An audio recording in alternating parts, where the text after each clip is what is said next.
오늘 주님의 오심을 기다리는 대림절 제1주를 맞이하여 예배드리는 사랑하는 성도들을 위해 우리 주님의 크신 은총이 함께 하시기를 간절히 기원합니다.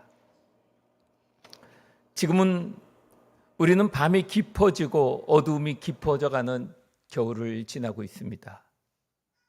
그런데 계절만이 아닙니다.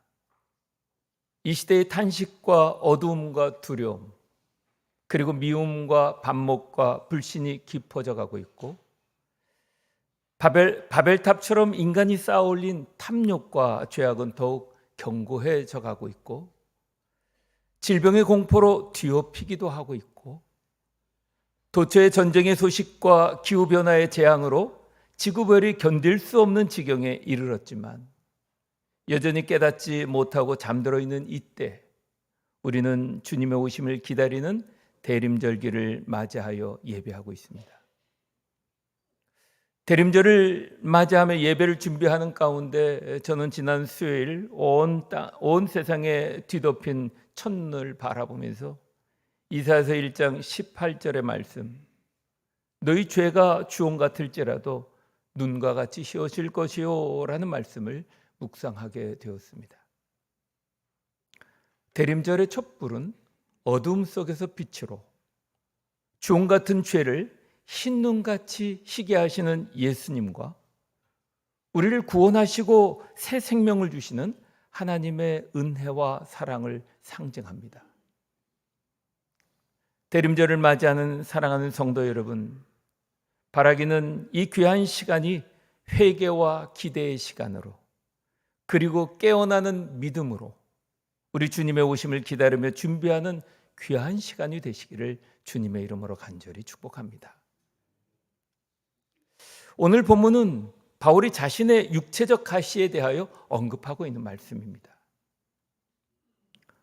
눈에 티가 들어가도, 목구멍에 작은 가시 하나가 걸려도 몹시 불편하고 아파서 빼내지 않고서는 다른 일을 할 수 없듯이, 비록 작은 가시일지라도 그것이 몸 전체에 영향을 주기 때문에 아무리 건강한 사람이라 할지라도 가시를 제거하지 않으면 고통을 면할 수가 없습니다.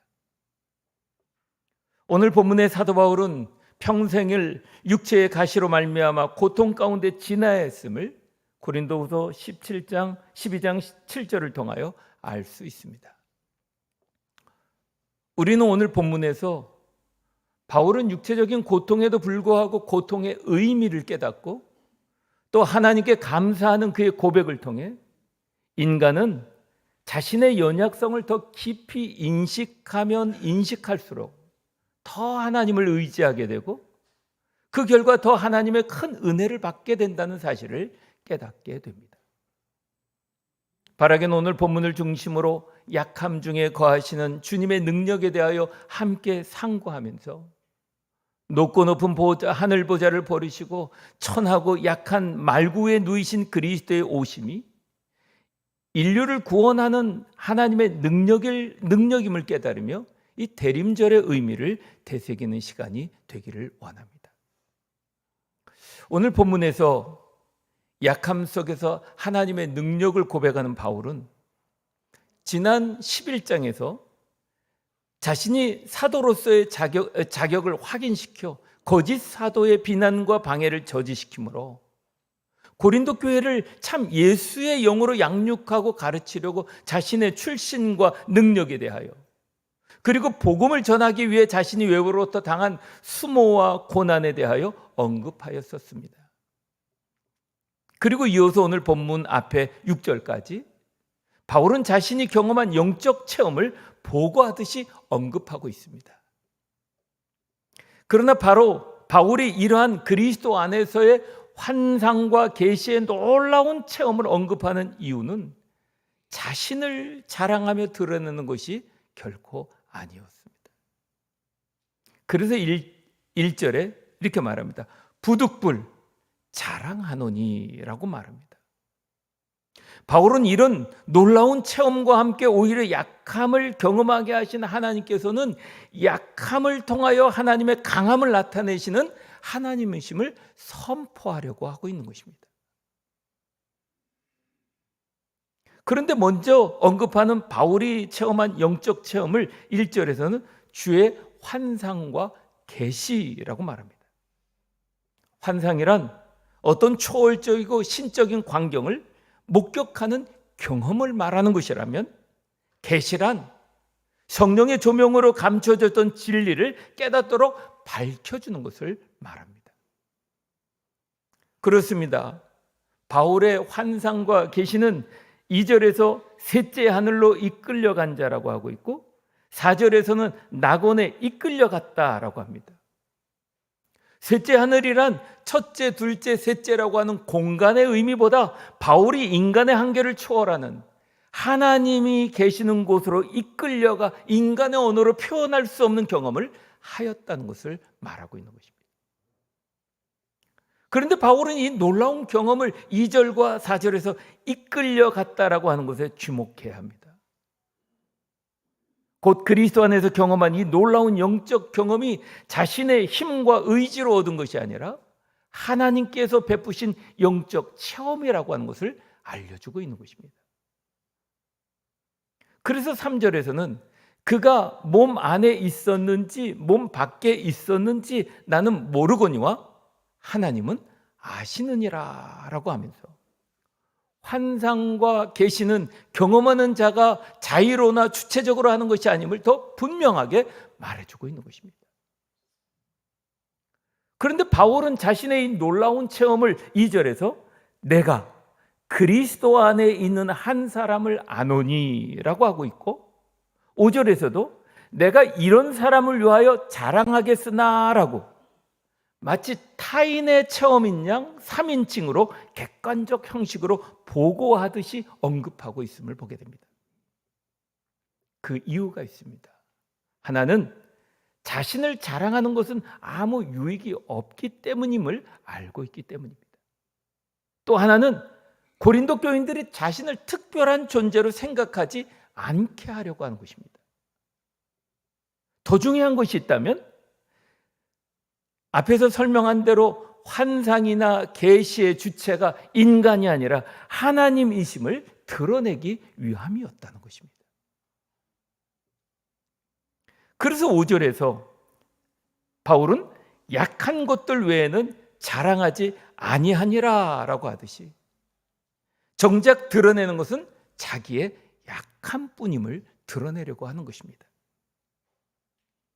그리고 7절에서 여러 계시를 받은 것이 지극히 큼이라 라고 밝히듯이 바울은 일반인과는 달리 엄청난 계시를 경험하였기에 그에게만 주어진 이 특수한 은총이 그를 교만하게 할 수도 있었을 것입니다. 그러나 바울은 특별히 영적 교만에 대하여 늘 깨어 견지하려 하였고, 또 특별히 고린도 교인들에게 중요하게 가르치고 경책시키던 바이기도 합니다. 그렇습니다. 누구나 경험할 수 없는 영적 체험을 하였던 바울이었기에 하나님은 이로 인하여 자신을 스스로 높이고 교만해지지 않게 하시려고 육체의 가시를 주셨다라고 합니다. 오늘 본문에서 말하는 가시, 스콜롭스라고 하는 이 가시라는 말은, 이 스콜롭스라고 하는 말은 말뚝이라는 의미도 있습니다. 바울이 가시라고 한 그의 고통의 문제가 구체적으로 어떤 것인지는 알 수 없습니다. 그러나 바울이 가시를 사단의 사자라고 재설명하고 있는 것을 생각할 때 바울은 이 가시로 인하여 당한 고통이 너무 크고 지속적이어서 복음사에게 방해가 될 수 있었다라고 하는 것을 생각해 볼 수 있습니다. 때문에 바울은 8절에서 이것이 내게서 떠나가기 위하여 세 번씩 주께 간구하였다라고 합니다. 물론 세 번이라는 수는 단순히 3회 기도드렸다라고 하는 의미만은 아닙니다. 십자가 앞에서 겟세마네 동산에 오르시며 제자들에게 심히 고민되어 죽게 되었으니 머물러 기도하라 당부하시고 땀방울이 핏방울이 되도록 기도하시고 마가복음 14장 41절에 세 번째 다가오사라고 하시죠. 예수님의 경우에서와 같이 문자적 의미일 수도 있겠습니다. 그러나 이토록 바울이 3번 기도했다고 하는 것은 그 고통스러운 질고를 벗어나기 위하여 하나님 앞에 간절히 기도했다라고 하는 것을 말하려고 하는 것입니다. 그러나 바울의 기도에 하나님은 9절에 이렇게 말씀하십니다. 내 은혜가 내게 족하도다. 바울의 원함과 상반된 응답으로 바울은 뼈아픈 가시를 지닌 채 만족해야 했습니다. 뿐만 아니라 이는 내 능력이 약한 데서 온전하여짐이라 라고 하셨다 합니다. 이를 가르쳐 벵겔은 매우 친절한 거절이라 라고 해석하기도 했습니다. 왜냐하면 주님께서 바울의 기도를 거절하신 이유는 당연하고 또 한편으로는 역설적입니다. 만약 바울이 인간적인 약점이 없다면 그의 사역이 그 자신의 능력으로 잘못 이해되어 스스로를 만족하고 교만해지고 다른 사람들로부터 떠받드는 대상이 될 수 있지만, 그러나 그가 약점을 지님으로 자신에게 나타나는 능력이 오직 하나님에게서 비롯된 것임을 자각하며 겸손하게 되기 때문입니다. 이런 주님의 친절한 거절에 바울의 반응은 이어서 9절 하반절에 그러므로 도리어 크게 기뻐함은 나의 여러 약한 것들에 대하여 자랑하리니 이는 그리스도의 능력이 내게 머물게 하려 함이라 라는 놀라운 고백을 하는 것을 보십시오. 그렇습니다. 여기서 머물게라고 하는 말은 장막에 확고히 머무는 것을 의미합니다. 따라서 약함이 많을수록 그리스도의 능력은 바울 안에서 변함없이 머물 수 있었다는 것으로 바울은 기꺼이 약한 상태를 받아들이며 그리스도의 능력으로 기뻐할 수 있었던 것입니다. 그렇습니다. 바울이 진정으로 자랑하고자 하는 것은 그의 약함이었음을 깨닫게 되는 것입니다. 오늘 본문의 바울은 10절에서 그러므로 내가 그리스도를 위하여 기뻐하노니 이는 내가 약할 그때에 곧 강함이라 라고 합니다. 약할 그때 강함이라는 말은 역으로 강할 때 약함이라는 뜻입니다. 바울의 이 약할 때 강함이라는 이 고백적 선언을 통해 복음 사역자로서의 그의 삶을 돌아보며 상고하였습니다. 바울도 다메섹으로 가는 도중 주님을 만나기 전에 많은 사람에게 두려움을 주는 강자였습니다. 헬라에서는 학식 있는 자가 강자였습니다. 로마에서는 용맹한 군인이 강자였습니다. 유대인에게는 율법에 충실한 자가 강자였습니다.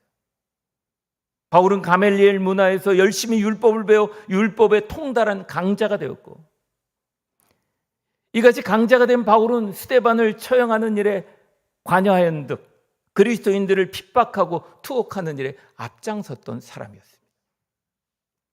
그러나 바로 그렇게 강한 그때가 바울에게는 약함이었습니다. 다시 말해 그는 무서운 과거를 범하는 약자였습니다. 그래서 사도행전 9장 4절에 사울아 사울아 내가 어찌하여 나를 핍박하느냐라는 인자한 주님의 음성에 그는 그만 그의 모든 것을 내려놓고 변화되며 주님 앞에 낮아지게 되었습니다.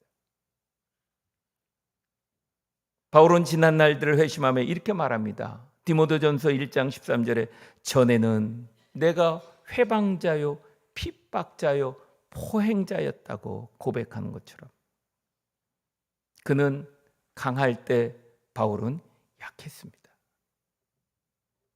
그토록 막강한 권력을 지닌 유대의 율법사였지만 낮아져 주님 앞에 무릎을 꿇은 바울에게 하나님께서는 육체의 가시와 같은 고통을 주시며 그를 약하게 하셨지만, 그러나 그는 그로 인하여 겸손을 배우게 되었고 마침내 하나님의 놀라운 능력을 경험하며 주의 사역을 파워풀하게 이루어갈 수 있게 되었습니다.